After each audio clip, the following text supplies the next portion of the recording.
โอ้โหทุกคนบอสน้อยบอสใหญ่บ่ได้อยู่ฝั่งไทยข้ามมาทำธุระอยู่ที่ฝั่งลาวทิดาลาวกับพอภูเลยส่งยายเพชรพี่ฝ้ายยายอรุณและก็อ้ายมังกรไปอวยพรวันเกิดให้กับผู้ใหญ่บ้านสายจวดแห่งวงหมอลำเพชรลำเพลินมือวานนี้สบายดี FC แฟนคลับทุกทานกันแล้วกันเด้อมาพ่อกันอีกคลิปหนึ่งทานผู้ชมเป็นเรื่องเล่าข้อมูลข่าวสารเกี่ยวข้องกับ2บ้าน2องค์กรว่าจะเป็นบ้านศรีวิไลภายใต้การนำพาพอภูแม่เพิ่งและก็น้องธิดาลาวว่าจะเป็นบ้านเพชรลำเพลินผู้บริหารใหญ่แม่พรพีรดีก็พอผู้ใหญ่บ้านสายจวดน้องรถเมย์และก็น้องนีน่าลูกสาวที่คนสวยที่สุดในองค์กรทางผู้ชม FC แฟนคลับเหตุการณ์ที่เกิดขึ้นมือวานนี่ค่อยก็เห็นแล้วแหละผู้ใหญ่บ้านสายจวดเกี่ยมเครื่องเกี่ยมของเกี่ยมเวทเกี่ยมเวทีแต่ว่าเวทีมือวานนี่อลังการงานสร้างค่อยจนอึ้งบ่แม่นเวทีของเพชรลำเพลินแต่เป็นเวทีของเสียงสะอ่อนแต่ว่าเวทีของเสียงสะอ่อนนี่นะอลังการงานโชว์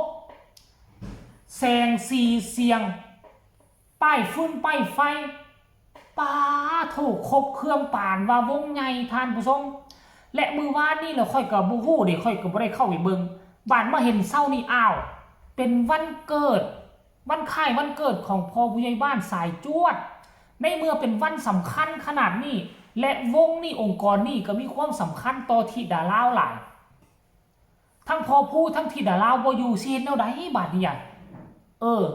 ขั้นดีแท้ก็ต้องให้ธิดาลาวก็พอผู้ไปด้วยตนเองนั่นแหละแต่ว่าติดธุระอยู่ทางฝั่งลาวก็เลยส่งตัวแทนไปบอสน้อยอีกคนหนึ่งนั่นก็คืออ้ายมังกรและกับยายรุ่นยายเพชรพีฝ้ายเอาซอดอกไม้พวงใหญ่ซอใหญ่ไปอวยพรวันเกิดเป็นตัวแทนให้กับพอผู้กับธิดาลาวซึ่งพอผู้ใหญ่บ้านสายจวดน่ะซ้ำกับลุงกับป้าเป็นลุงเป็นป้าของธิดาลาวและก็เป็นวงแรกๆที่ยืนมือเข้ามาช่วยเหลือได้ที่กิ้งกลางติดต่อให้พ่อผู้เข้าไปเอาน้องธิดาลาวขึ้นโชว์อยู่บนเวทีและก็จัดสุดใหญ่ปล่อยพื้นที่ให้ธิดาลาวเป็นวงเดี่ยวในโลกที่เวลาธิดาลาวขึ้นเวทีแล้วปล่อยเวลาให้ธิดาลาวเล่นให้ตามสบายห้องเพลงจนเป็น4-5 เพลงวงอื่นนี่เขาก็จะให้ห้องประมาณ2 เพลงเท่านั้นการที่ฮับเซิร์นน่ะ2 เพลงแต่ว่าธิดาลาวไปขึ้นเพชรลำเพลินนี่มันซ้ำกับว่าธิดาลาวเป็นส่วนหนึ่งของวงเป็นสมาชิกของวงปล่อยเวลาให้ห้องเพลงจุใจแล้วยังบ่พอปล่อยเวลาให้ทักทายแฟนๆสร้างเสียงหัวเราะสร้างความกระชับมิตรกับแฟนๆอีกเพราะฉะนั้นวงเพชรลำเพลินเป็นวงหนึ่งที่สำคัญที่สุดในการขึ้นเวทีของน้องธิดาลาวขนาดฤดูกาลที่ผ่านมาน่ะมีเวลาน้อยก็ยังว่าอึกกระทึกคึกโครมขนาดนั้นแล้วพวกเจ้าคิดเบิ่งฤดูกาลที่ผ่านมานี่ตั้งแต่ต้นฤดูกาล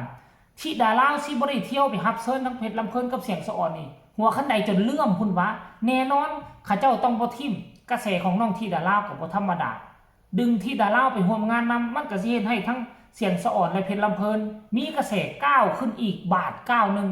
เนาะก็เฮาก็บ่กล้าเว้าดอกว่า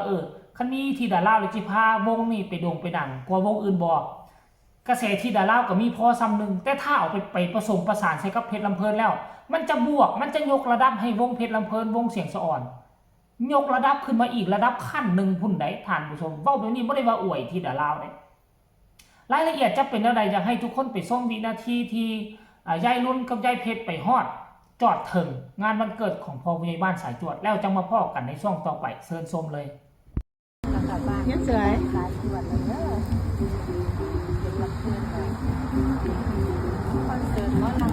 วันนี้พี่ปายนะคะมาเป็นตัวแทนบ้านให้กับยายเพชรยายอรุณนะคะมาเป็นตัวแทนมอบช่อดอกไม้ให้ผู้ใหญ่บ้านสายจวดค่ะแฮปปี้เบิร์ธเดย์นะคะแล้วก็มีน้องมังกรคุณยายอรุณมาด้วยนะคะงานยิ่งใหญ่นี่ค่ะพี่น้องงานยิ่งใหญ่เลยเวทียิ่งใหญ่อลังการค่ะเสียงสะอ่อนเหมือนแรงมวลกันค่ะหอดบานงานแล้วค่ะลูก ลูกๆทุกคนทีมงานชาวเพชรลำเพลินแล้วก็พ่อแม่แล้วก็เสียงสะอ่อนนะบอกพ่อแม่ที่เป็นFCทั่วโลกอยู่นะคณะมาหนาวิธีมือนี้ขอบคุณหลายๆเด้อแล้วก็ที่งานของลูกๆเพชรลำเพลินปีนี้เขาจะมาหลายค่ะแขกเบิ้งกับว่าทัวร์กันเนาะหลายแห้งพี่น้องอุ้ยขอให้มีการมีงานหลายๆเด้อลูกเต่ากระดาษสุกลูกกำลังด้วยวันนี้เป็นวันที่เท่าไหร่นะ21 สิงหาคม 21 สิงหาคมพุทธศักราช 2569 เป็นวันคล้ายวันเกิดของลูกสาว ด้านหลังเวทีค่ะพี่น้อง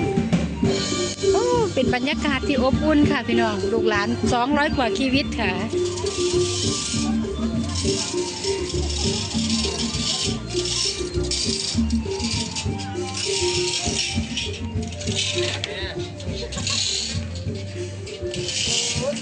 พาพี่พาน้องเข้ามาอ้อมเบื้องข้างหลังค่ะพี่น้อง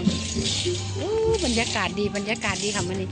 แต่ว่าฝนตกบนถนนเละนาบ้านเละหมดค่ะฝนกับโชคดีฝนตกไห้ว่าเศร้าตกไห้ว่าสันเป็นว่าฝนกับเศร้าตกความบ้านเฮาละเศร้าหมู่บ้านนี่โอ้ฝนโอ้ยเนาะฝนนะอันนี้เป็นวงร้องค่ะวงที่2อันนี้เป็นวงเสียงสะออนวงที่2ของเพิ่นค่ะมันมี2วงแรกก็คือเพชรลำเพลินวงที่2ก็คือเสียงสะออนค่ะพี่น้องสำหรับคลิปนี้ยาวรุ่นไว้สำนีก่อนนะคะนี่นะทุกคนเขาต้องขอบอกขอบใจขบอกขอบใจน้ำยายรุ่นยายเพชรพอผู้ใหญ่บ้านสายจวดที่ถ่ายทอดภาพบรรยากาศก่อนงานแล้วก็หลังงานมาให้เฮาชมนะเฮาจึงได้หู้ได้เห็นได้รับทราบในฐานะที่ค่อยก็เป็นผู้หนึ่งที่ติดตามข่าวมาหึงมานานก็อยากจะอวยพรวันเกิดให้พ่อผู้ใหญ่บ้านสายจวดบ่มีอย่างมากมายค่อยก็บ่มีเงินค้ำกำแก้วแล้วค่อยก็เป็นวงดอกเป็น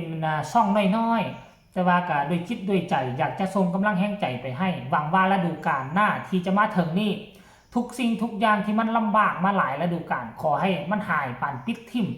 และก็ขอให้ทั้งวงเพชรลำเพลินจับมือถือแขนกับอาจารย์ผู้พากันสร้างสรรค์ให้หลุดพ้นจากคำสมประมาทของโลกโซเชียลให้กลายเป็นหนึ่งในวงใหญ่ที่มีชื่อเสียงแล้วก็มีการมีงานหลายขึ้นกว่าปีที่ผ่านมากันแล้วกันเด้อ